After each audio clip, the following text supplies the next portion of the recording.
Friends, जैसा कि आप जानते हैं दोस्तों कि हमने 11th स्टैंडर्ड के लिए साइंस स्ट्रीम का एक नया बैच ऑलरेडी लॉन्च किया हुआ है। तो जो भी बच्चा 10th स्टैंडर्ड से पास आउट हो चुका होगा और 11th स्टैंडर्ड में आ चुका होगा तो उनको ये वीडियो जरूर से देखने के लिए मिल रहा होगा। तो आपको बता दूं कि already 11th standard science stream के लिए मैथ्स 1 का एक chapter angle and it's measurement, इसको हमने कंप्लीट करा दिया है। तो अगर आपने नहीं देखा है तो प्लीज चले जाइए। आज हम स्टार्ट करने जा रहे हैं हमारे अपने चैनल जेआर ट्यूटोरियल्स पे 11th स्टैंडर्ड के लिए बायोलॉजी का पहला चैप्टर। जी हां दोस्तों, नया बैच बायोलॉजी का पहला चैप्टर दोबारा से पढ़ाने जा रहा हूं जिसका नाम है दोस्तों लिविंग वर्ल्ड। जी हां दोस्तों, बहुत ही ज्यादा खूबसूरत टॉपिक है और बहुत ज्यादा मैं बोलता हूं खूबसूरत चैप्टर है लिविंग वर्ल्ड।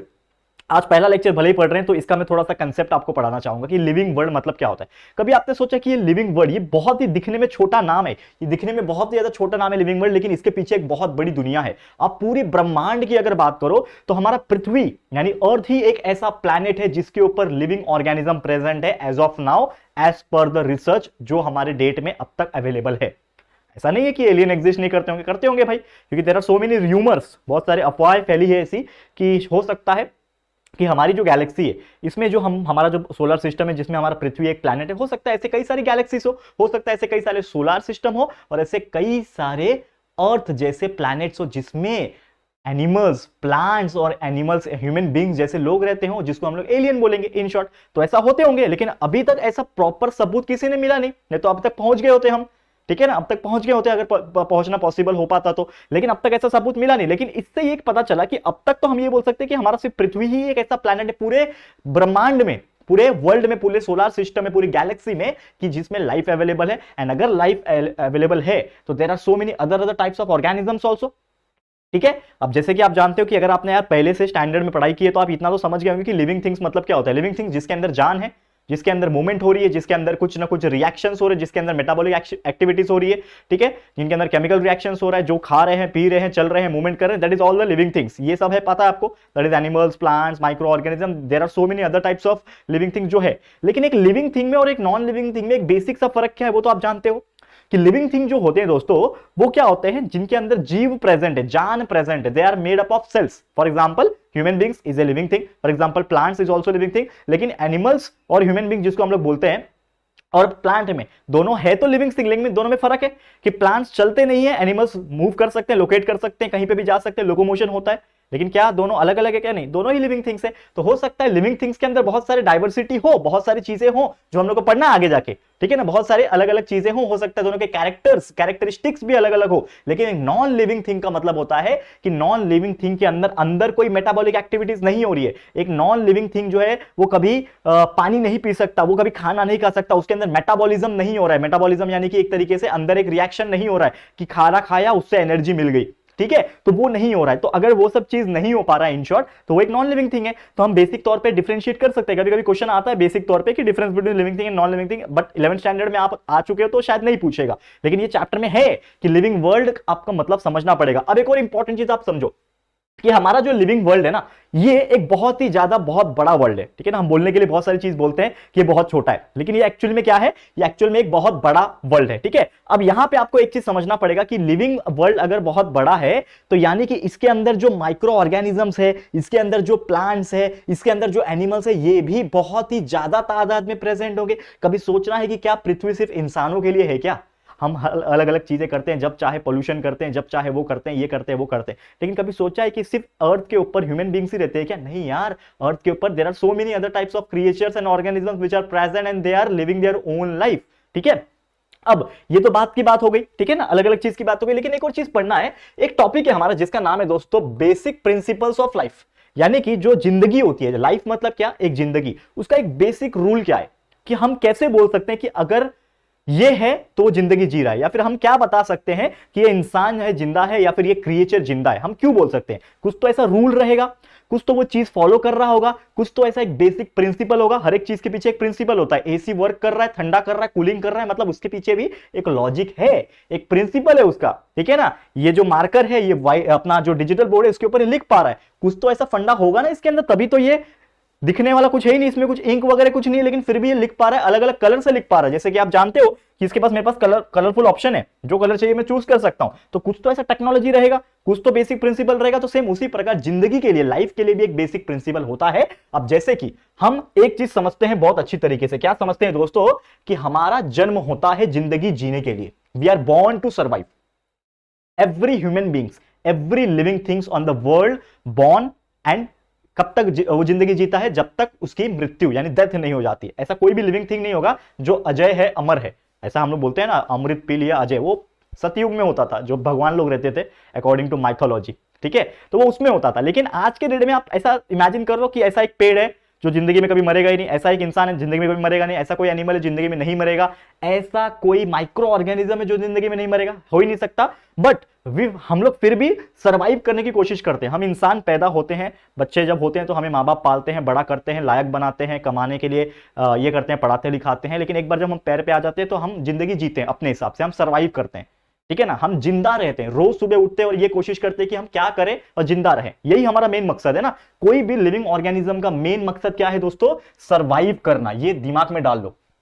हर एक लिविंग ऑर्गेनिज्म का एक मेन मकसद होता है जिंदगी को जीना मरते दम तक। अब मौत कभी भी आ सकती है, यानी कि जो डेथ है वो कभी भी आ सकती है, ऐसा कुछ ये नहीं है। लेकिन जब तक नहीं आ रही है तब तक हमें रोज वही प्रोसेस को करना है। That is nothing but the survival, ठीक है। अब सर्वाइव करने के लिए हमें क्या चाहिए दोस्तों? एनर्जी चाहिए। क्योंकि यार अगर आप कोई भी चीज को देखो, कोई भी लिविंग ऑर्गेनिज्म को देखो, अगर वो सर्वाइव करना चाहता है, जीना चाहता है, तो उसको एनर्जी चाहिए। अगर हमको कुछ करना है, जैसे कि आप देख सकते हो कि राहुल सर आपके सामने खड़े हैं and they are making the video, he is making the video बना रहा हूं। लेकिन अगर मैंने 2 दिन से खाना नहीं खाया तो क्या मैं आज इतनी ही एनर्जी के साथ में ये वीडियो बना पाता? नहीं बना पाता, ऑब्वियसली मैं इधर ही बेहोश हो जाता, ठीक है। इसका मतलब मुझे एनर्जी चाहिए, करेक्ट है। और एनर्जी कहां से मिलती है? वी नो दैट कि एनर्जी हमें मिलती है खाना खाने से। तो हम ह्यूमन बींग्स, हम एनिमल्स या फिर कोई भी दुनिया में लिविंग थिंग्स हो, वो खाना खाता है, फूड खाता है। अब आप बोलोगे सर प्लांट्स किधर खाना खाता है? अरे प्लांट्स भी तो खाना खाता है। धूप खाता है कि नहीं खाता है? धूप से खाता है ना। वो क्लोरोफिल पिगमेंट क्या होता है उसके अंदर? एक रिएक्शन होता है, वो फोटोसिंथेसिस प्रोसेस पता है ना यार, उतना तो मुझे मत बोलो एक्सप्लेन करने के लिए, वो 6वीं 7वीं में पढ़ा था आपने, करेक्ट है। तो फोटोसिंथेसिस प्रोसेस से वो खाना बनाता है। मतलब कहीं ना कहीं हर एक क्रिएचर दुनिया में जो है वो कहीं ना कहीं किसके ऊपर डिपेंडेंट है? फूड के ऊपर डिपेंडेंट है, ताकि उसको एनर्जी मिल जाए। और जैसे ही उसको एनर्जी मिलेगा तो उसके बॉडी में क्या हो जाएगा? मेटाबॉलिज्म आ जाएगा। क्या होता है metabolism? That is the process, अलग अलग प्रोसेस जो उसके शरीर में हो रहा है। जैसे मैं ह्यूमन बींग्स का एग्जांपल इसलिए देता हूं बार बार कि हम रिलेट कर पाते हैं, हम ह्यूमन बींग्स है ना। तो हमारे बॉडी में जो भी हार्ट जो है वो धड़क रहा है, किडनी फिल्ट्रेशन कर रहा है, जो भी पानी भी हम लोग पी रहे हैं, पेट हमारा जो स्टमक है वो डाइजेशन कर रहा है, इंटेस्टाइन जो है वो क्या कर रहा है? एब्जॉर्ब कर रहा है, जो भी इंपॉर्टेंट इंटेस्टाइनल जूसेस है वो एब्जॉर्ब कर रहा है, हमारा ब्रेन क्या कर रहा है? सिग्नल भेज रहा है। तो ये जितनी भी चीजें हो रही है दोस्तों, इसको क्या बोलूंगा मैं? Metabolic activities. इसको मैं क्या बोलूंगा? Metabolic activities. अब ये जो मेटाबॉलिक एक्टिविटीज जो हो रही है कहीं ना कहीं, जिसको हम मेटाबॉलिज्म बोलते हैं, इसके पीछे कौन जिम्मेदार है? इसके पीछे खाना जिम्मेदार है, फूड जिम्मेदार है, यानी एनर्जी जिम्मेदार है। तो अगर हम खाना नहीं खाएंगे तो हमें एनर्जी नहीं मिलेगा। अगर हमें एनर्जी नहीं मिलेगा तो अंदर के जो वाइटल ऑर्गन्स जो काम कर रहे हैं, मेटाबॉलिज्म जो हो रहा है, मेटाबॉलिक एक्टिविटीज जो हो रहा है, वो होना बंद हो जाएंगे। और अगर वो बंद हो गए तो क्या होगा? हम सीधा ऊपर, कौन से ऊपर? सबसे ऊपर, ठीक है। समझ में आ गया? तो ये चीज बहुत ज्यादा जरूरी है। अब मेटाबॉलिज्म में 2 टाइप के होते हैं, एक होता है कैटाबॉलिज्म, दूसरा होता है एनाबॉलिज्म।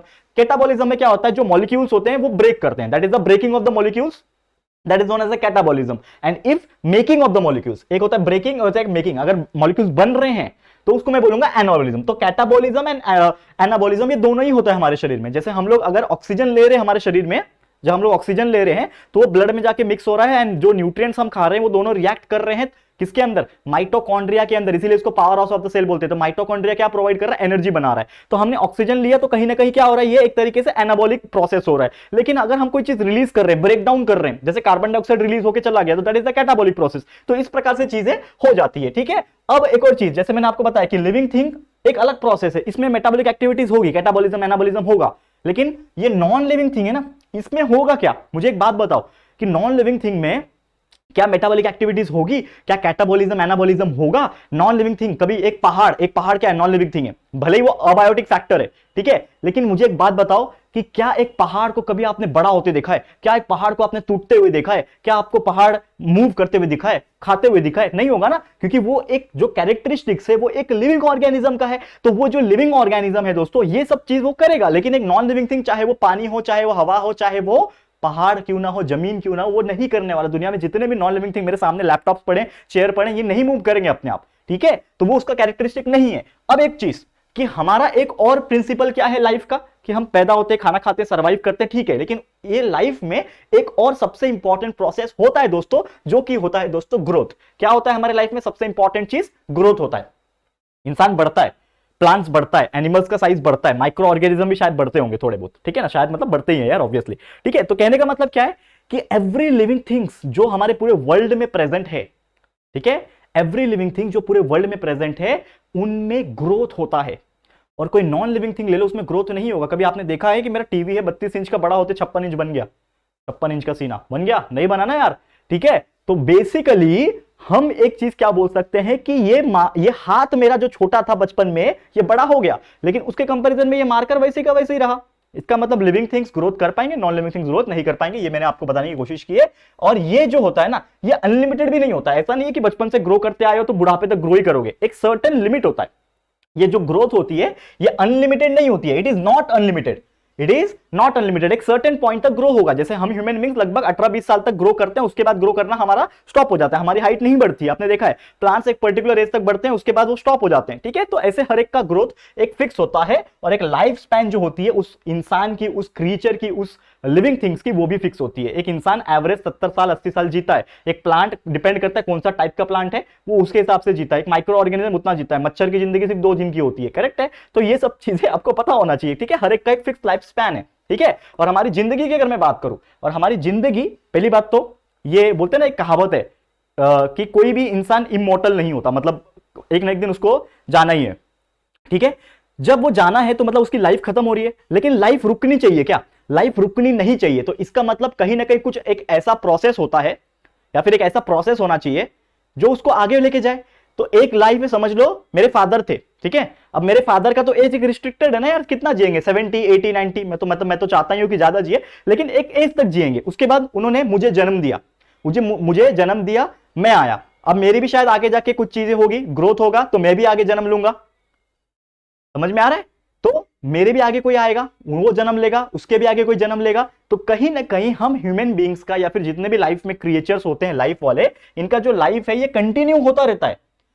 खुद का नहीं, लेकिन हम कंटिन्यू करवा सकते हैं बाय मींस ऑफ रिप्रोडक्शन। मतलब हम ह्यूमन बींग्स क्या करवा सकते हैं? हम लिविंग थिंग्स, माफ करना मैं ह्यूमन बींग बार बार बोल रहा हूं, लेकिन हम लिविंग थिंग्स जितने भी क्रिएचर्स है दुनिया में, हम क्या कर सकते हैं? रिप्रोडक्शन कर सकते हैं, यंग वन को पैदा कर सकते हैं, ठीक है। चाहे वो सेक्सुअली हो, चाहे वो असेक्सुअल हो, वो सब चीज आपने 10th में भी पढ़ा हुआ है और आगे भी हम लोग पढ़ेंगे, चिंता नहीं करना है, ठीक है। अगर बॉडी हमारी मेटाबॉलिज्म को लॉस्ट कर देती है, जैसे कि हमारे शरीर में बहुत सारे फंक्शंस हो रहे हैं, डाइजेशन हो रहा है, एक्सक्रीशन हो रहा है, ठीक है ना, सब ब्लड सर्कुलेशन हो रहा है, ठीक है ना, ये सब चीज अगर होना बंद हो जाए, मतलब मेटाबॉलिक एक्टिविटीज ही होना बंद हो जाए, मेटाबॉलिज्म बंद हो जाए, डाइजेशन वगैरह सब बंद हो जाए, तो क्या होगा? लॉस्ट हो जाएगा। मतलब जो भी लिविंग थिंग होगा वो डाई हो जाएगा। यानी कि अगर मेटाबॉलिक एक्टिविटीज रुक जाती है तो वो खत्म, ठीक है। एंड जो लिविंग थिंग्स होते हैं, मैं आपको बता दूं कि लिविंग थिंग्स बहुत सारी चीजों के ऊपर रिएक्ट करते हैं और रिस्पॉन्ड करते हैं। लिविंग थिंग्स, मैं ह्यूमन बींग्स की बात नहीं कर रहा हूं, ह्यूमन बींग्स तो करते हैं, बात बात पे गुस्सा आ जाता है, लेकिन मैं बात कर रहा हूं लिविंग थिंग्स पे। लिविंग थिंग्स के अंदर एक ऐसा चीज होता है, हार्मोनल चीजों की वजह से वो बहुत सारी चीजों के ऊपर रिएक्ट करते हैं, रिस्पॉन्ड भी करते हैं। और यहां पे मैं हार्मोन्स को प्रेशराइज नहीं कर रहा हूं, हार्मोन को ज्यादा मैं फोकस नहीं कर रहा हूं, यहां पे मैं फोकस कर रहा हूं केमिकल, थर्मल और बायोलॉजिकल चेंजेस के ऊपर। यानी हमारे शरीर में केमिकल चेंजेस भी होता है, ठीक है ना, बहुत सारी चीजें केमिकल चेंजेस हो रही है, बहुत सारी चीजें थर्मल हीट के हिसाब से, ठीक है, टेम्परेचर के हिसाब से चेंज हो रही है, और बहुत सारी बायोलॉजिकल चेंज हो रही है। देखा है ना, जब मैं छोटा था तो मेरी दाढ़ी नहीं थी, आज देखो कितनी अच्छी दाढ़ी आ जाती है, ठीक है। तो यानी कि मेरे शरीर में बायोलॉजिकल चेंजेस भी हो रही है, ठीक है ना, बहुत सारी चीजें डेवलप होती है एक ह्यूमन बींग के शरीर में, एक माइक्रो ऑर्गेनिज्म या फिर एक प्लांट के शरीर में, बॉडी के अंदर। तो ऐसी बहुत सारी चीजें हैं दोस्तों, वो सब आप सीखोगे बायोलॉजी के अंदर। ये पहला लेक्चर था 11th स्टैंडर्ड के लिए, तो शायद आप पहली बार ही देख रहे होंगे। कोई बच्चा 10वीं से जब 11वीं में पहली बार आता है तो उसको डर भी लगता है कि यार ये मैंने बायोलॉजी ले तो लिया, लेकिन क्या होगा, क्या मुझे पढ़ने जमेगा, क्या मुझे इंटरेस्ट आएगा? तो टेंशन बिल्कुल मत लेना, आपके राहुल सर है, आपको बायोलॉजी इस प्रकार पढ़ाएंगे कि यार आपको मजा आ जाएगा, और आप बोलेंगे कि यार बायोलॉजी जैसे सब्जेक्ट मैंने आज तक नहीं पढ़ा, ट्रस्ट में बहुत इंटरेस्ट आ जाएगा, ठीक है। समझ में आ गया ये चीज। अब एक और चीज ये है कि हमें इस चैप्टर में बहुत सारी चीजें पढ़नी है। डाइवर्सिटी पढ़ना है। डाइवर्सिटी क्या होता है? क्योंकि वी नो दैट कि there are so many types of people around here, there are so many types of living organism, there are so many types of plants, animals. तो डाइवर्सिटी हर जगह है। अब ये जो डाइवर्सिटी है, इसमें प्लांट्स भी है, एनिमल्स भी है, माइक्रो ऑर्गेनिजम्स भी है, और यही चीज को अगर हम स्टडी करेंगे, that is the study of diversity, जो हम करते हैं उसी चीज को कहा जाता है दोस्तों, क्या कहते हैं? इसी चीज को हम कहते हैं टैक्सोनॉमिकल एड। क्या कहते हैं दोस्तों? Taxonomical aid. यानी that is the study of the diversity is called as the taxonomical aid. और ये टैक्सोनॉमिकल एड हमें पढ़ना है, और इसमें कई सारी चीजें आ जाती हैं, जैसे हर्बेरियम आ जाता है। अब क्या होता है पूछना मत आज के लेक्चर में, क्योंकि ये सब चीज मैं लेक्चर नंबर 2 में पढ़ाऊंगा। हर्बेरियम क्या होता है? बोटैनिकल गार्डन, ये तो शायद सुना होगा आपने। तो बोटैनिकल गार्डन क्या होता है? म्यूजियम्स क्या होता है? ये तो आपने जानते ही होंगे। बायोडाइवर्सिटी पार्क क्या होता है? ठीक है ना। ऐसे कई सारे चीजें हैं जो हमें इस चैप्टर में साइमल्टेनियसली पढ़ना है। लो, और आज 3 ऐसे बेहतरीन टॉपिक पढ़ने वाले हैं। सबसे पहला पढ़ेंगे हर्बेरियम क्या होता है,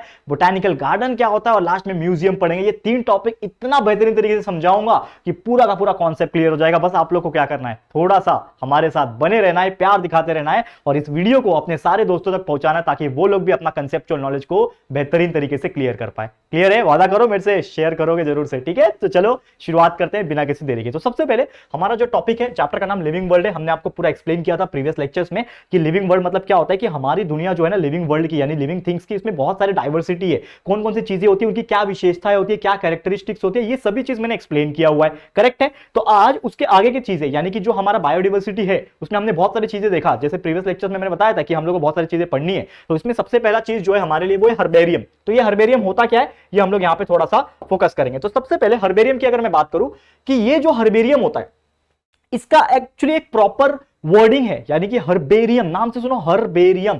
तो ये हर्बेरियम में जो स्टार्टिंग का 4 वर्ड दिख रहा है आपको, it is called as the herbs. Herbs मतलब क्या होता है, जैसे जड़ी बूटी हम लोग बोलते हैं, जैसे कोई भी मेडिसिनल प्लांट होता है या फिर छोटे छोटे जो प्लांट्स होते हैं उसको हम लोग पौधा बोलते हैं, हर्ब्स बोलते हैं। क्या बोलते हैं उसको? मैं पेड़ नहीं बोलूंगा, ट्री नहीं बोलूंगा, प्लांट नहीं बोलूंगा, उसको मैं बोलूंगा हर्ब्स। आपने पढ़ा ना बचपन में, हर्ब्स होता है, श्रब्स होता है, कांटेदार झाड़ीदार श्रब्स बोलते हैं उसको, फिर एक प्लांट होता है, फिर एक ट्री होता है, ठीक है ना, प्लांटलेट्स एंड ट्रीज। तो इसमें हर्ब्स लिखा हुआ यानी कि कुछ ऐसे प्लांट होते हैं जिनको क्या किया जाता है, जिनको क्या किया जाता है, सुखा के स्टोर करके रखा जाता है। That is nothing but the herbarium. तो एक्चुअल में ये जो हर्बेरियम है इसको एक बायोलॉजिस्ट ने क्या किया था, कॉइन किया था, यानी कि नाम रखा था। जैसे हमारा नाम हमारे मम्मी पापा या फिर पंडित रखते हैं, करेक्ट है, ऐसे ही रखते हैं, वैसे यहां पे इस हर्बेरियम वर्ड को यहां पे कॉइन किया गया था एक बायोलॉजिस्ट जिनका नाम था पिट्टन डे टोरेफोर्ट। क्या था? पिट्टन डे टोर्नेफोर्ट। आप लोग याद रख सकते हो, फिल इन द ब्लैंक्स वगैरह में पूछा जाता है कभी कभार। तो पिट्टन डे टोर्नेफोर्ट में ये हर्बेरियम का जिक्र किया था, ये नाम को कॉइन किया था, और ये उन्होंने अपने बुक में भी मेंशन किया हुआ है जिसका नाम है बुक का एलिमेंट्स। एलिमेंट्स बुक है जो कि इनके द्वारा लिखा गया है और उसमें ये चीज मेंशन किया हुआ है, ये आपको ध्यान में रखना है। अब एग्जैक्टली हर्बेरियम का जो मतलब है जो मैंने आपको बताया, तो हर्बेरियम का मतलब क्या है कि herbarium is nothing but the dried plant specimen. ये जो डायग्राम आपको यहां पे नजर आ रहा है कि ये क्या है, यहां पे आप देख पा रहे हो कि ये एक प्लांट है, ये सूखा हुआ प्लांट है, जैसे गुलाब का पेड़ हो गया, ठीक है, समझ लो ये आपका क्या है, गुलाब का पेड़ है। एक हम लोग क्या करते हैं, जैसे जैसे जो मजनू वाले लोग होते हैं, मजनू समझ रहे हो, मजनू का मतलब क्या होता है, तो मजनू वाले लोग क्या करते हैं, अरे यार उनकी समझ लो कोई एक है, नेहा है, समझ लो अब ये नेहा है, तो नेहा ने एक गुलाब दे दिया। अब वो गुलाब को इतना वो लोग संभाल के रखते हैं, बुक में दबा के रखते हैं, गुलाब एकदम चिपक जाता है, पतला हो जाता है, प्रेस हो जाता है, और उसको लगभग 6-6 महीना, 1-1 साल, 2-2 साल तक वैसे का वैसे ही रखते हैं। तो जब उसको निकाल के आप देखोगे तो वो गुलाब क्या हो गया होता है, एकदम चपटा हो गया होता है और सूख गया होता है। तो वही जो गुलाब सूख गया है ना दोस्तों, चपटा हो गया है, उसी चीज को अगर मैं एक व्हाइट शीट के ऊपर लगा दूं, चिपका दूं, एंड उनके बारे में कैरेक्टरिस्टिक्स और उसके प्लांट के कैरेक्टरिस्टिक्स के बारे में, उसके पार्ट्स के बारे में, उसका नाम क्या है, प्लांट का कौन से कैटेगरी से बिलोंग किया, उसका फाइलम क्या है, वो सभी चीज अगर मैं लिख दूं और एक लेबल बना दूं, इसको क्या बोलते हैं, ये जो पार्ट दिख रहा है इसको लेबल बोलते हैं, अगर मैं लेबल बना दूं, उसके बारे में इंफॉर्मेशन लिख दूं, तो ये कहलाएगा हर्बेरियम। क्या कहलाएगा? हर्बेरियम कहलाएगा। एक एक चीज बारीकी से बताऊंगा, फिर से ध्यान से सुनना। ओवरव्यू तो मैंने बता दिया हर्बेरियम क्या होता है, लेकिन सुनो ध्यान से। तो सबसे पहले जैसे मैंने बताया कि ये क्या है, एक ड्राइड प्लांट स्पेसिमेन है, मतलब कोई भी पर्टिकुलर एक प्लांट होता है, हर्ब्स होता है, उसको हम लेते हैं, उसको सुखाते हैं। सबसे पहले क्या किया जाता है, उसको प्रेस किया जाता है। प्रेस मतलब चपटा किया जाता है। अब आप अपने जो स्त्री होता है ना घर में प्रेस करते हैं जिसे कपड़े, उससे भी कर सकते हो। ये हम लोग को प्रोजेक्ट मिला था जब मैं 11th स्टैंडर्ड में था, तो हमें ये प्रोजेक्ट मिला था हमारे हाफ ईयरली एग्जाम के लिए। बोला गया था कि कुछ भी आप अपने मन का एक प्लांट ले लो, पर उसके बारे में इंफॉर्मेशन पता होना चाहिए। ऐसे प्लांट लो, उसको प्रेस करो, चपटा करो, उसको व्हाइट शीट पे, चार्ट पेपर पे चिपकाओ, उसके बारे में इंफॉर्मेशन लिखे आओ। ये आपका प्रोजेक्ट है, तो शायद आप लोग को भी दिया जाएगा, तो आप कर सकते हो। तो क्या करना होगा, जो भी प्लांट आप ले लो उसको प्रेस करो, उसको ट्रीट करो। ट्रीट यानी कि अच्छे से केयर करो, प्रॉपर तरीके से प्रेस करने के बाद ट्रीट करो, और उसको माउंट करो, मतलब एक व्हाइट स्टिकर माफ कीजिएगा, ये क्या है, चार्ट पेपर। एक व्हाइट चार्ट पेपर ले लो, एक पेपर ले लो, उसके ऊपर चिपका दो। एंड उसके बाद जो पेपर होगा, सबसे पहले तो वो स्टैंडर्ड साइज का होगा, एक पर्टिकुलर साइज आता है, वो स्टैंडर्ड साइज के पेपर में आप चिपका दो, तो आपका क्या बन जाएगा, हर्बेरियम बन जाएगा। और हर्बेरियम में जो इंफॉर्मेशन लिखा जाता है वो क्या लिखा जाता है, बेसिक तौर पे डेट लिखा जाता है कि आपने वो प्लांट को कब चिपकाया, ठीक है, यानी कि वो प्लांट कब से सूख रहा है, तो डेट हो गया। उसके बाद प्लेस ऑफ कलेक्शन, यानी कि वो प्लांट को आपने किस जगह से कलेक्ट किया हुआ है, प्लेस ऑफ इंफॉर्मेशन। जैसे मैंने प्रोजेक्ट बनाया था तो मैं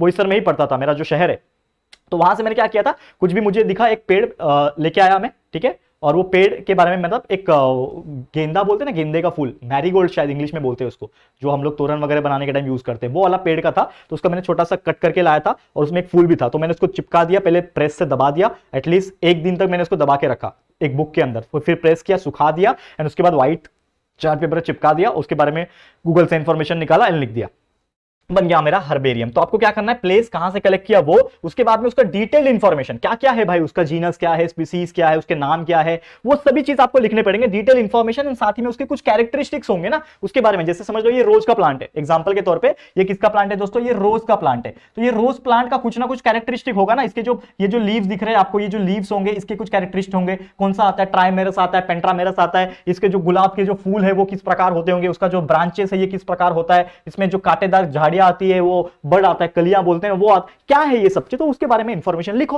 कैरेक्टरिस्टिक्स लिखो। फिर आपका लोकल नेम आ जाएगा, मतलब ये जो पेड़ होगा जो आपने लाया, देखो हर एक चीज का ना एक लोकल नेम होता है और एक साइंटिफिक नेम होता है। जैसे मैंगो है तो मैंगो को हम लोग लोकल नेम में मैंगो बोलते हैं, आम बोलते हैं, आंबा बोलते हैं, ठीक है ना, कैरी बोलते हैं, बहुत सारी चीजें बोलते हैं हम लोग। लेकिन उसका एक साइंटिफिक नेम है, क्या है, मैंगीफेरा इंडिका। ये आपने पढ़ा है, नहीं पढ़ा है कोई बात नहीं, 10वीं में हमारे था मैंगीफेरा इंडिका। नहीं पढ़ा है तो हम आगे सिखाएंगे, चिंता नहीं करना, हम है आपके लिए, हम है। नीम को क्या बोलते हैं, आजादी रचता इंडिका, ठीक है, समझ में आया। रोज को क्या बोलते हैं, रोजा साइनेसिस, ठीक है।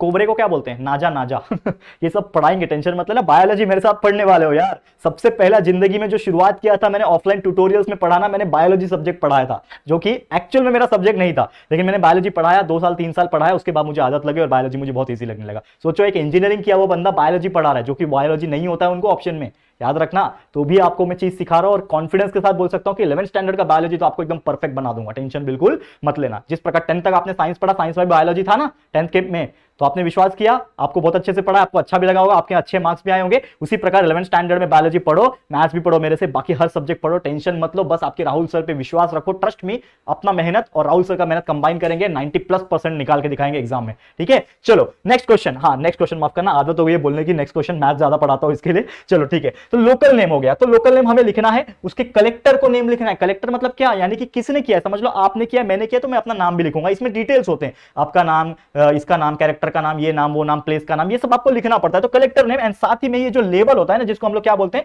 ये चीज को हम लोग बोलते हैं लेबल। क्या बोलते हैं इसको, लेबल बोलते हैं। तो ये लेबल लिखना पड़ता है, जो कि हमेशा उस शीट के लोअर राइट कॉर्नर में होता है।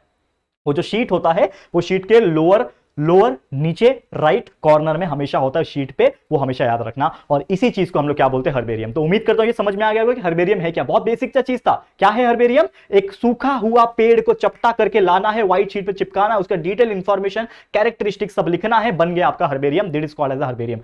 क्यों काम आता है हर्बेरियम, तो सबसे पहली बात ये इसलिए काम आता है ताकि हम लोग वो प्लांट के स्पेसिमेन के बारे में पढ़ सके। प्लांट है क्योंकि हम लोग क्या पढ़ रहे हैं, अभी बॉटनी पढ़ रहे हैं, मतलब प्लांट का पार्ट पढ़ रहे हैं। एक जूलॉजी होता है एनिमल का पार्ट, एक बॉटनी होता है, एक प्लांट का पार्ट होता है। तो हम लोग प्लांट के बारे में पढ़ रहे हैं। तो कल को अगर कोई प्लांट्स नहीं है और मुझे देखना नहीं है प्लांट को, लेकिन मेरे को यहाँ पे सीखना है, तो मैं क्या कर सकता हूँ, वो प्लांट के हर्बेरिया को देख सकता हूँ और उसके बारे में नॉलेज इकट्ठा कर सकता हूँ।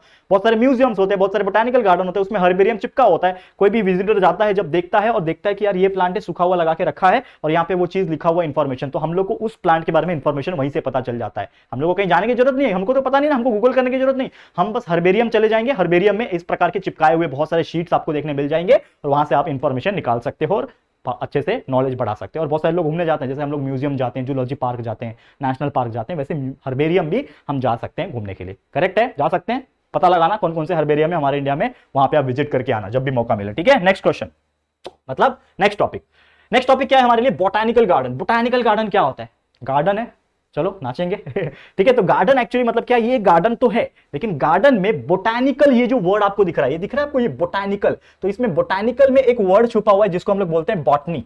क्या बोलते हैं दोस्तों, बॉटनी। ये जो बॉटनी होता है इसको हम लोग बोलते हैं प्लांट का पार्ट, क्योंकि बायोलॉजी एक ऐसा फील्ड है जिसमें 2 हिस्सा आता है, एक होता है बॉटनी, दूसरा होता है जूलॉजी। जूलॉजी एनिमल के बारे में पढ़ाया जाता है, बॉटनी प्लांट्स के बारे में पढ़ाया जाता है। यानी एक जो टॉपिक है हमारा बोटानिकल गार्डन, ये एक ऐसे गार्डन्स होते हैं जिसमें बहुत सारे विभिन्न प्रकार के पेड़ पौधे को कंजर्व किया जाता है और विजिटर्स वहां पे जाते हैं ताकि उनके बारे में स्टडी कर सके, उनको जान सके, उनको करीब से महसूस कर सके। नहीं तो यार कहां मौका मिलता है, आप जंगल में चले जाओ लेकिन आपको पता नहीं चलता कि ये कौन सा पेड़ है, ये कौन सा पेड़ है, जंगल जंगल दिखता है। लेकिन जब बोटानिकल गार्डन में जाओगे तो उसकी कंप्लीट इंफॉर्मेशन आपको देखने मिल जाएगी। एग्जांपल के तौर पे यहां पे देखो कि एक समझ लो ये पेड़ है, किसका पेड़ है, ग्रेट बनियान ट्री आपको दिख रहा है, ये बहुत ही बड़ा बनियान ट्री है। बनियान ट्री मतलब क्या होता है? बरगद का पेड़, पता है? तो हमारे इसमें ना बहुत पुराने पुराने बरगद का पेड़ है, यहाँ पे बहुत सारे इंफॉर्मेशन उसके लिखे हुए हैं कि ये ग्रेट बनियान ट्री सबसे ज्यादा अट्रैक्टिव चीज है, मतलब वहां पे बोटानिकल गार्डन में। तो यहाँ पे उसके बारे में लिखा है, देखो कितना बड़ा है, कितना उसके, देखो उसके जो ये है लाइनिंग जो है कितने दूर दूर तक है, जो जड़ें लटकती है ना। हम लोग तो बचपन में एक हमारे मोहल्ले में भी था, तो हम लोग उसके ऊपर जड़ को पकड़ के ऐसा झूला झूलते थे। आप लोग झूलते थे कि नहीं? बचपन में मैंने झूला हुआ है,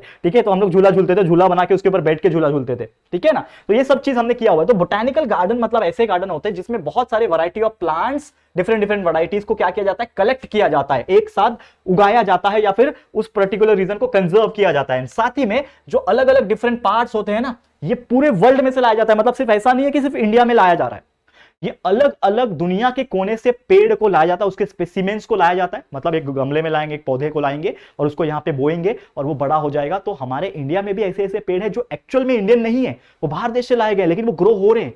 उसको सर्टेन कंडीशंस प्रोवाइड करने पड़ते हैं, प्रॉपर धूप वगैरह, पानी जो भी चाहिए उनके हिसाब से वो प्रोवाइड करना पड़ता है, लेकिन वो ग्रो होते हैं। तो अलग अलग पार्ट ऑफ द वर्ल्ड से लाया जाता है और अलग अलग पार्ट ऑफ द वर्ल्ड में आपको बोटानिकल गार्डन देखने मिल जाएंगे। मैं भी एक बोटानिकल गार्डन में गया हुआ हूं जो कि दिल्ली में है, ठीक है। बोटानिकल गार्डन एक मेट्रो स्टेशन का ही नाम है, तो वहां पे आप जा सकते हैं। राजौरी गार्डन, माफ कीजिएगा, राजौरी गार्डन, वहां पे भी एक बहुत अच्छा बोटानिकल गार्डन है, वहां पे आप विजिट कर सकते हो, ठीक है। अब ये जो भी बोटानिकल गार्डन है उसको कंजर्व किया जाता है विवो मैनर में। ये जो विवो मैनर है ये होता क्या है? तो विवो मैनर मतलब साइंटिफिक तरीके से प्लस सिस्टमैटिकल मैनर। यानी कि साइंटिफिक तरीका क्या है कि उसका नाम क्या है, उसके हिसाब से उसके कंडीशनल क्या रिक्वायरमेंट्स है वो, एंड साथ ही में एक सिस्टमैटिक अरेंजमेंट कि ये नाम के हिसाब से ये पेड़ ऐसे रहेंगे, ये ऐसे रहेंगे, इस प्रकार से उसको साइंटिफिक प्लस सिस्टमैटिक तरीके से अरेंज करके उस बोटानिकल गार्डन में रखा जाता है। एंड साथ ही में लेबल प्रोवाइड किया जाता है, लेबल आर प्रोवाइडेड। यानी कि ये जो बरगद का पेड़ है इसमें लेबल, बड़ा सा बैनर लगा हुआ है, बड़ा सा बोर्ड लगाया हुआ है। ये क्या है? ये उसका लेबल है। ये क्या बताता है हमें? उसके बारे में इंफॉर्मेशन बताएगा। लेबल क्या बताएगा? उसके बारे में इंफॉर्मेशन, कब का पेड़ है, कौन सा पेड़ है, क्या स्पेसिमेन है, कब से लगाया गया है, कितना साल जिएगा, कितने साल से जी रहा है। इस प्रकार से कई सारे इंफॉर्मेशन आपको वहां पे देखने मिल जाएंगे। साइंटिफिक एंड लोकल नेम्स भी दिया रहेगा। जैसे मैंने बोला कि एक पेड़ है, समझ लो मैंगो का, तो मैंगो का साइंटिफिक नेम होता है मैंगीफेरा इंडिका। लोकल नेम क्या होता है? मैंगो ट्री, या फिर आम का पेड़, आंबाचा पेड़, आंबाचा झाड़, ठीक है ना। तो इस प्रकार से हम लोग बोल सकते हैं, करेक्ट है कि नहीं? यहाँ पे मुझे बताओ। तो यहाँ पे साइंटिफिक प्लस लोकल नेम उस पेड़ का क्या है वो सभी चीज बताया जाता है। साथ ही में बायोडिवर्सिटी कंजर्वेशन के लिए ये बहुत ज्यादा हेल्पफुल है, क्योंकि आप सोचोगे कि सर ये क्यों चाहिए हम लोग को? हम जूलॉजी जाते हैं, सॉरी जू जाते हैं, जू जिसमें बहुत सारे जानवर को प्रिजर्व किया जाता है ताकि हम लोग जाके देख सके। ये हमारे मनोरंजन के लिए नहीं होता है, वो तो हमने बना दिया है कि चलो हम देखने जाएंगे तो हमें टिकट देके, पैसा देके मनोरंजन के लिए हो जाएगा। लेकिन एक्चुअल में जूलॉजी का मतलब क्या है? जू क्यों है, नेशनल पार्क्स क्यों है? ताकि उनको कंजर्व करके रखा जा सके, ताकि वो एनिमल्स या फिर जो प्लांट्स है वो एक्सटिंक्ट ना हो जाए, वो दुनिया से खत्म ना हो जाए। क्योंकि जैसे हम इंसान आज के डेट में हर चीज को कंट्रोल कर सकते हैं, ये आप भी जानते हो। इसके लिए हमने हर चीज बना लिया, एक्वेरियम बना लिया, बड़े बड़े फिशेस को लाके रख लिया ताकि वो हमारे नजर में सुरक्षित रहे, कुछ तो स्पेसिमेन रहे ना। अभी शायद डायनासोर होते हमारे साथ, तो हम डायनासोर को भी स्टोर करके रखते हैं ताकि ये एक्सटिंक्ट ना हो जाए। जैसे बहुत सारे एनिमल ऐसे हैं जो एक्सटिंक्ट हो गए हैं, व्हाइट टाइगर हो गए, लगभग एक्सटिंक्ट हो गया है। बहुत सारे ऐसे ऐसे एनिमल है जो एक्सटिंक्ट हो गए, मतलब दुनिया से सर्वनाश हो गया, उनका गायब हो गए, जैसे डायनासोर हो गए थे। तो वैसे ही और भी प्लांट्स और भी एनिमल्स ना हो, इसीलिए उनको एक एक कैटेगरीज को कंजर्व किया जाता है, प्रोटेक्ट किया जाता है। Biological park, botanical garden, zoological park, national park, ये सब बनाया जाता है। वाइल्ड लाइफ सेंचुरीज बनाई जाती है ताकि उनको रखा जाए और ताकि हम भी जाके देखे, मजे ले सके, देख के अच्छा लगे, हमें इंफॉर्मेशन भी मिल सके और वो भी सुरक्षित रह सके। तो इसीलिए ये सब किया जाता है, मजे लेने के लिए नहीं है, वो तो एक पार्ट है, ठीक है ना। तो ये आपको समझना पड़ेगा, यानी कि कहीं ना कहीं बायोडाइवर्सिटी के कंजर्वेशन के लिए काम आ रहा है, और साथ ही में बैलेंसिंग द इकोसिस्टम। हमारा जो इकोसिस्टम है, हमारा जो इन्वायरमेंट है, ताकि प्लांट्स और एनिमल लाइफ दोनों बैलेंस हो सके, हमारा पूरा का पूरा जो इन्वायरमेंट है, जो इकोसिस्टम है, वो प्रॉपर तरीके से मेंटेन और बैलेंस हो सके। इसीलिए ये जो बोटानिकल गार्डन है इसको क्या किया जाता है? प्रिजर्व किया जाता है। क्लियर है? तो उम्मीद करता हूं कि ये भी इंफॉर्मेशन आपको समझ में आ गई होगी। अब चलते हैं हमारे आज के आखिरी टॉपिक की तरफ, जो कि हमारा सबसे लास्ट और बेस्ट टॉपिक है, जो कि है दोस्तों म्यूजियम। अब ये म्यूजियम क्या होता है ये सभी लोग जानते हैं, मुझे ज्यादा बताने की जरूरत नहीं है। लेकिन ये जो म्यूजियम है ना, ये इतना बेहतरीन चीज है कि आप एक चीज समझते हो कि हम कहीं पे भी जब जाते हैं, कहीं पे भी दुनिया में किसी कोने में जाओ, तो आपको एक ना एक म्यूजियम जरूर देखने मिलेगा। तो ज्यादातर म्यूजियम जो होते हैं वो क्या करते हैं? बहुत सारे आर्टिफैक्ट्स को जमा करते हैं। आर्टिफैक्ट्स मतलब कोई भी ऑब्जेक्ट हो सकते हैं। जैसे आप मुंबई वगैरह में जाओगे, छत्रपति शिवाजी महाराज का म्यूजियम है, ठीक है ना। अब बहुत सारे ऐसे ऐसे जगह जाओगे, वहां पे अलग अलग नाम से म्यूजियम बनाए गए, वहां पे अलग अलग चीजें हैं, जैसे छत्रपति शिवाजी महाराज की तलवार, संभाजी महाराज की तलवार, ऐसे कई सारे चीजें में। आप फॉरेन कंट्री जाओगे तो रिवॉल्वर देखने मिल जाएगा, ठीक है ना। कोहिनूर डायमंड किसी म्यूजियम में रखा होगा, है कि नहीं। तो ऐसे कई सारे म्यूजियम्स होते हैं, लेकिन ये जो म्यूजियम की बात हो रही है वो स्पेशली बात हो रही है बोटानिकल चीजों से रिलेटेड, यानी कि बॉटनी से रिलेटेड। यानी कि अगर कोई भी म्यूजियम में कलेक्शन एंड प्रिजर्व हो रहा है प्लांट्स और एनिमल्स का, वो होता है म्यूजियम।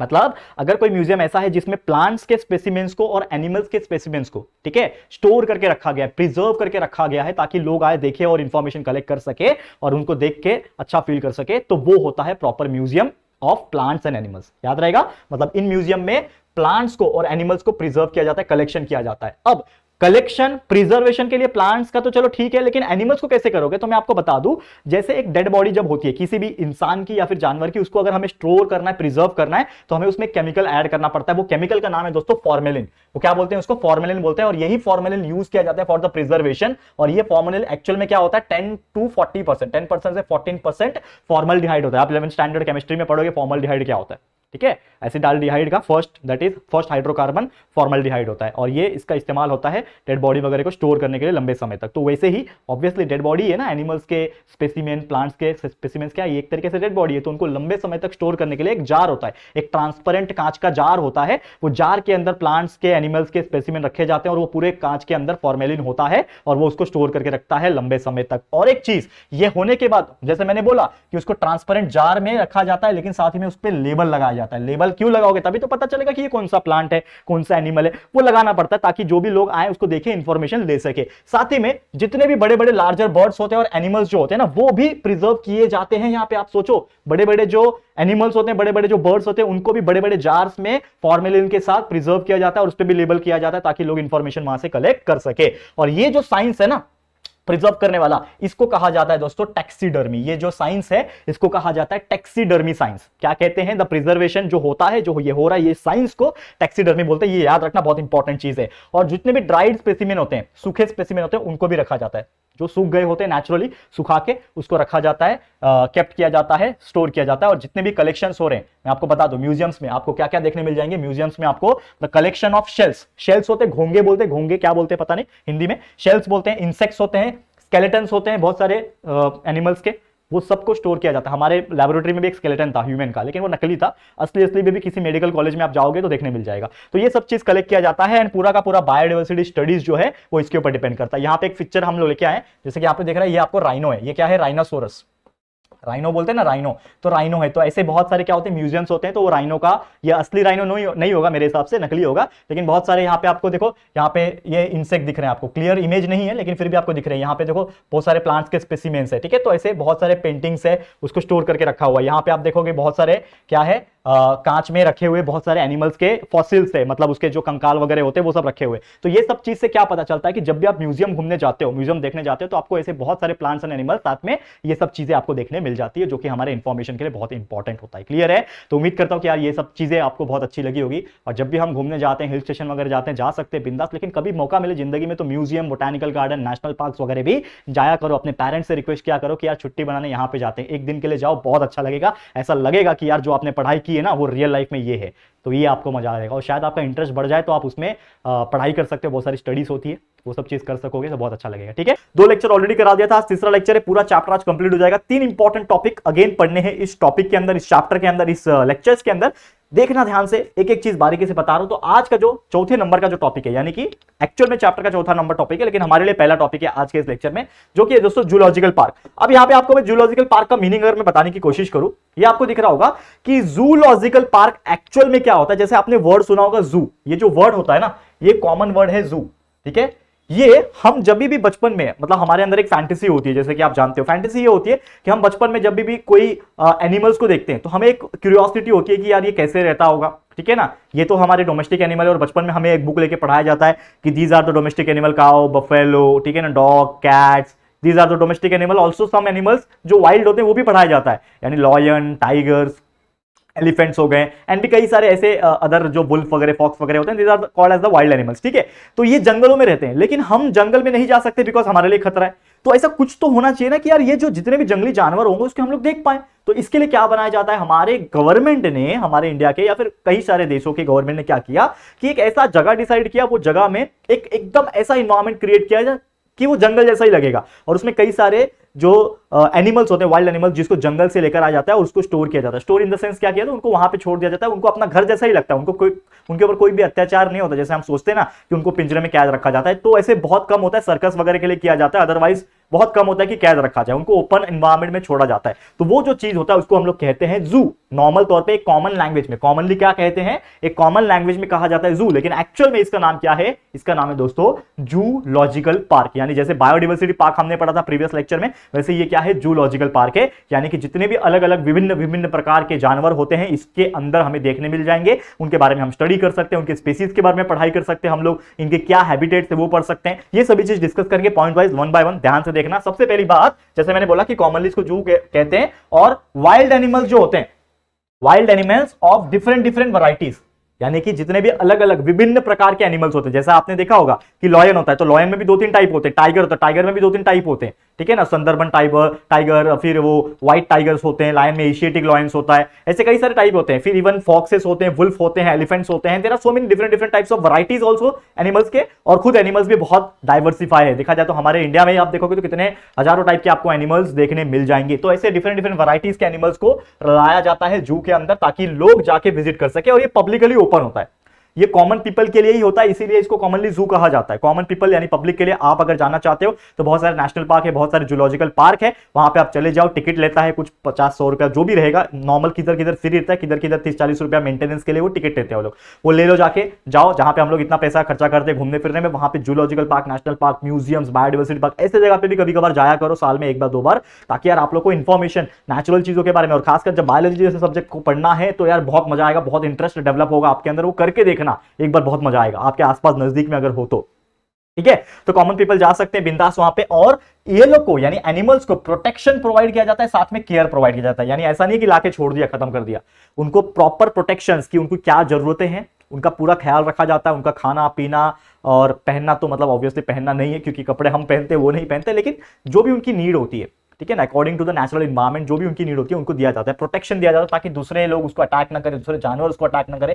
तो proper protection plus care provide किया जाता है। साथ ही में जो नेचुरल हैबिटेट है, जैसे मैंने बोला कि जंगल से ला रहे हैं उनको, उनका मेन घर क्या है, जंगल है, पेड़ पौधे अलग अलग कंडीशन है, तो वो नेचुरल कंडीशंस, वो नेचुरल हैबिटेट जिसको बोलते हैं, वो क्रिएट किया जाता है जूलॉजी में, जूलॉजिकल पार्क में, जू में, ठीक है, ताकि वो जानवर को अपनापन लगे वहां पे रहने में, ऐसा ना लगे कि वो किसी पराय जगह पे आया और वो कहीं पे भागा दौड़ी करने की कोशिश करे। वो अपना आता है, घास वगैरह दिखा रहा है, खा रहा है, अगर वो वेजिटेरियन है, नॉन वेजिटेरियन है, तो उसको प्रॉपर तरीके से मीट प्रोवाइड किया जाता है। आपने देखा होगा डिस्कवरी वगैरह चैनल के ऊपर, तो प्रॉपरली मीट वगैरह टुकड़े टुकड़े लाया जाता है, इतना इतना, और शेर वगैरह को ऐसा उठा के फेंका जाता है ताकि वो खाए। मगरमच्छ जैसे ऐसे बहुत सारे एनिमल्स को रोज वो लोग खाना खिलाते हैं, इतना इतना टन टन मीट खिलाते हैं, घास वगैरह खिलाते हैं, ताकि वो लोग जी सकें। तो इस प्रकार से वो लोग को प्रॉपर कंडीशन में रखा जाता है, ठीक है। और नॉर्मली जो ये है ना, क्यों है, क्योंकि हम लोग जब जूलॉजी में जाते हैं तो एक कॉमन इंसान क्या सीखेगा, क्यों जा रहा है वहां पे, चलो मजा मस्ती करने जा रहा है, घूमने फिरने जा रहा है, देखने जा रहा है अच्छे से, वो तो ठीक है, लेकिन वो हम लोग स्टडी कर सकते हैं द फूड हैबिट्स।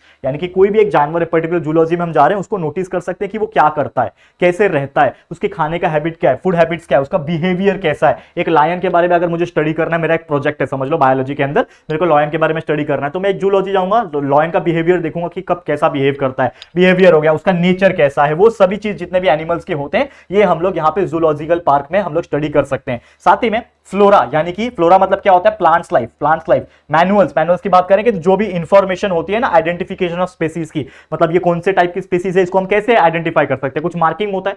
जैसे आपने देखा होगा कि अगर व्हाइट कलर का टाइगर है तो उसको व्हाइट टाइगर बोलेंगे, तो ऐसे बहुत सारे आइडेंटिफिकेशन मार्क्स होते हैं, कुछ ना कुछ मार्क होता है। जैसे हमारे शरीर में क्या सबूत है कि ये राहुल ही है, तो मैं बोलूंगा कि मेरे स्टमक के जस्ट नीचे की तरफ एक तिल है, यहाँ पे बहुत सारे तिल है मेरे फेस के ऊपर, आपको शायद कैमरे में नहीं दिख रहा होगा, लेकिन छोटे छोटे तिल है, तो ऐसा हम लोग बोलते हैं ना कि मेरे यहाँ पे तिल है, यहाँ पे मुहासा है, ऐसा ऐसा बहुत सारी चीज बोलते हैं ना, डार्क स्पॉट है, ऐसा हम लोग बोलते हैं ना हमारे आइडेंटिफिकेशन मार्क के लिए, बर्थ मार्क के लिए। वैसे सेम उसी प्रकार एनिमल्स के लिए भी बहुत सारे आइडेंटिफिकेशन मार्क होते हैं, जिसको मैनुअल कहा जाता है। फ्लोरा प्लांट लाइफ के बारे में बताता है कि एक पर्टिकुलर जगह पे एक टाइम के हिसाब से कहां कैसा प्लांट लाइफ है। फिर आइडेंटिफिकेशन ऑफ स्पीसीज हो गया, मोनोग्राफ ग्रुप के बारे में बताता है कि कौन कौन से ग्रुप्स के एनिमल्स है। इस प्रकार के कई सारे चीजें ये हमें बायोलॉजिकल पार्क, माफ करना क्या है, जूलॉजिकल पार्क में देखे जाते हैं। ये एग्जांपल के तौर पे हमारा एक जूलॉजिकल पार्क है, इसका फोटो थोड़ा सा ब्लर इमेज है, लेकिन आपको दिख रहा होगा अलग अलग जानवर यहाँ पे दिख रहे होंगे, लेकिन ये जानवर का फोटो है, फोटो यानी कि आइडल्स है, रियल जानवर नहीं है। अंदर जाओगे तो रियल जानवर देखने मिल जाएंगे, लेकिन आपको मैं ये बोलूंगा कि यार जब भी आपको मौका मिले ना, आसपास हो या फिर कुछ दूरी पे ही हो, ज्यादा दूर ना हो लेकिन कुछ दूरी पे ही हो,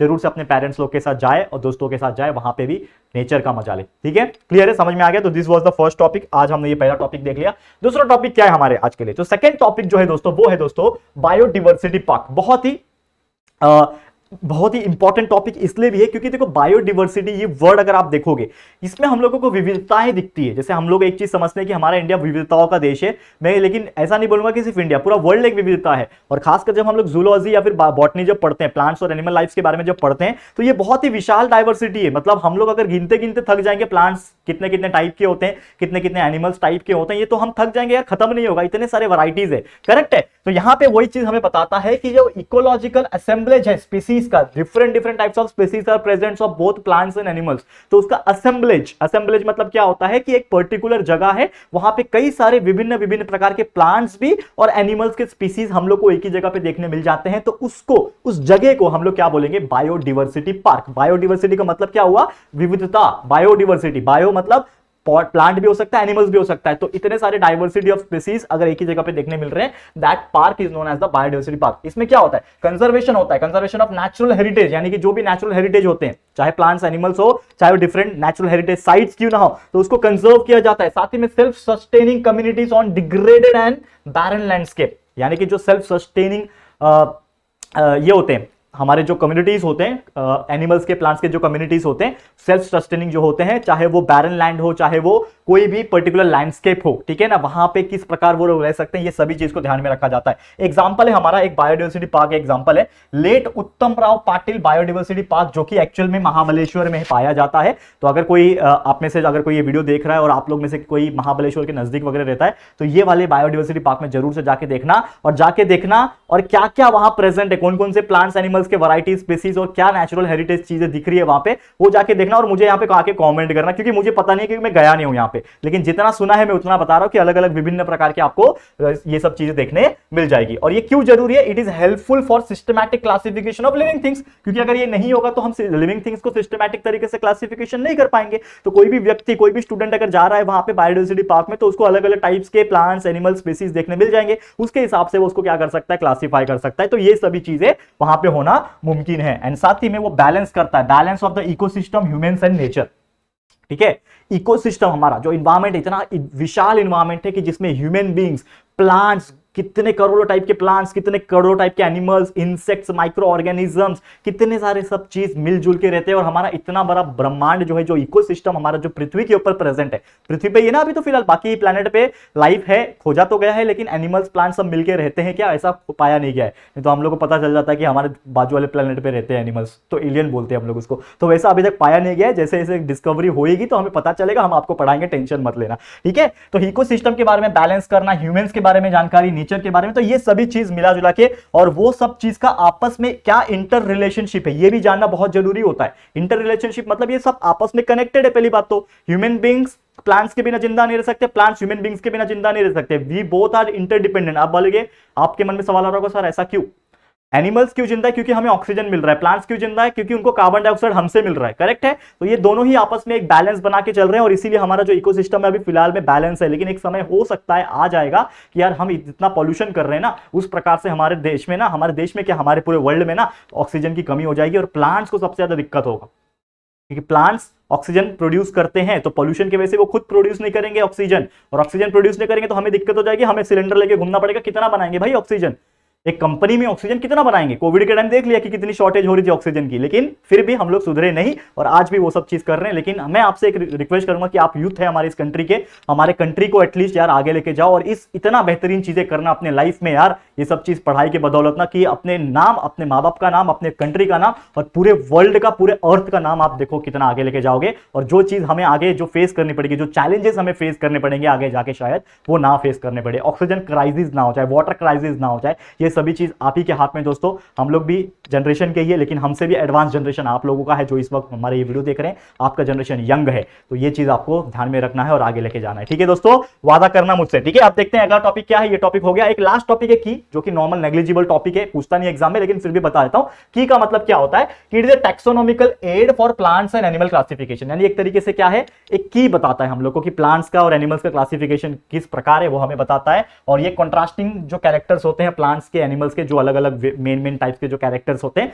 वो दर्शाता है। प्लांट्स के लाइफ कैसे है, एनिमल्स लाइफ कैसे है, क्या स्पीसीज है, क्या वैरायटीज है, इसका मेन कैरेक्टर्स हमें बताता है। और ये जो कैरेक्टर्स हो सकते हैं, कुछ characters according to the situation, according to the environment वो एक्सेप्ट भी होते हैं, लेकिन कुछ कैरेक्टर्स रिजेक्ट भी होते हैं, क्योंकि जरूरी नहीं है ना हर कंडीशन में कोई भी प्लांट्स एनिमल सर्वाइव कर पाए। तो कुछ कैरेक्टर्स अच्छा है, कुछ कैरेक्टर्स बुरा भी है, जरूरी नहीं है वो सब चीज एक्वायर हो पाए, ठीक है।